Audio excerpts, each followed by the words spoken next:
बिहार में राज्यसभा चुनाव के बाद अब एमएलसी चुनाव को लेकर सियासी हलचल काफी तेज हो चुकी है। नमस्कार, न्यूज़ फोर्नेशन देख रहे हैं आप और मैं हूं सान्या आपके साथ। राज्यसभा चुनाव अभी बीता ही है, लेकिन इसके बाद एमएलसी चुनाव होना है, जिसकी तैयारियों को लेकर शोरगुल आपके कानों तक पहुंच ही रही होगी।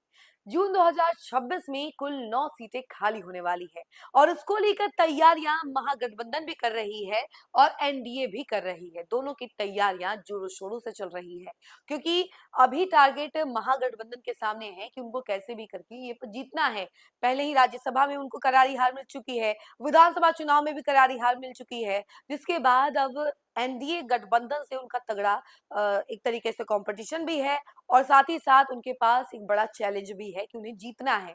अब देखिए कि कैसी तैयारियां चल रही हैं महागठबंधन और एनडीए की एमएलसी चुनाव को लेकर, इसके बारे में हम आपको बताते हैं।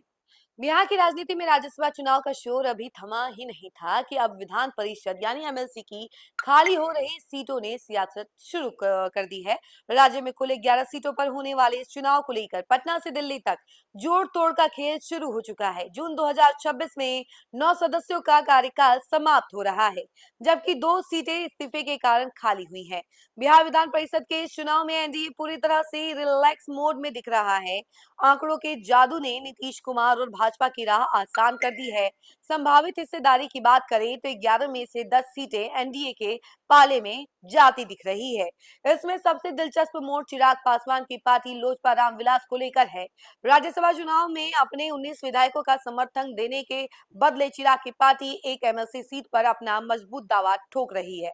भाजपा के कोटे से मंगल पांडे द्वारा खाली की गई सीट और जदयू के कोटे से मुख्यमंत्री नीतीश कुमार के इस्तीफे वाली सीट पर भी उपचुनाव होना है। माना जा रहा है कि पंचायती राज मंत्री दीपक प्रकाश को सदन भेजने के लिए भाजपा अपनी एक सीट पक्की कर चुकी है। विपक्ष की बात करें तो संख्या बल के मामले में महागठबंधन फिलहाल बैकफुट पर है। सदन में एक सदस्य भेजने के लिए कम से कम 25 विधायकों के वोट की जरूरत है। महागठबंधन के पास एआईएमआईएम और इसके अलावा बसपा को मिलाकर कुल 41 विधायक हैं। इस गणित के हिसाब से वे आसानी से केवल एक सदस्य को ही परिषद भेज सकते हैं। एक सीट जीतने के बाद उनके पास 16 विधायक अतिरिक्त बचेंगे, जो दूसरी सीट के लिए पर्याप्त नहीं होंगे, क्योंकि उन्हें और 9 विधायक के समर्थन की जरूरत है। अब सवाल यह उठता है कि क्या राजद अपनी इकलौती सीट पर खुद का उम्मीदवार उतारेगी या फिर ओवैसी की पार्टी एआईएमआईएम को राज्यसभा में दिए गए समर्थन का इनाम देगी।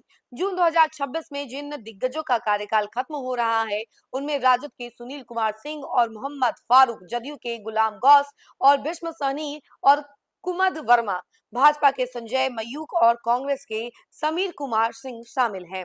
नए समीकरणों के तहत भाजपा और जदयू के हिस्से 4-4 सीटें आने की संभावना है।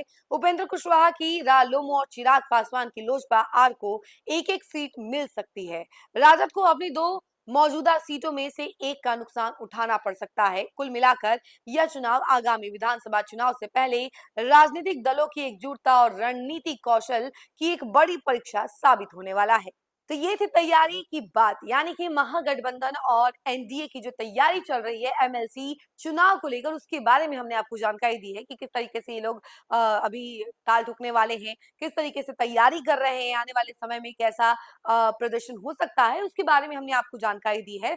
आपको बता दें कि अभी हाल ही में राज्यसभा चुनाव खत्म हुआ है, अभी उसका शोरगुल एक तरीके से थमा भी नहीं है, क्योंकि अभी भी महागठबंधन के कई सारे नेता जो हैं वो रेडार पर हैं। विधायक जो कि राज्यसभा चुनाव में वोटिंग देने के लिए नहीं पहुंचे, वो रेडार पर हैं।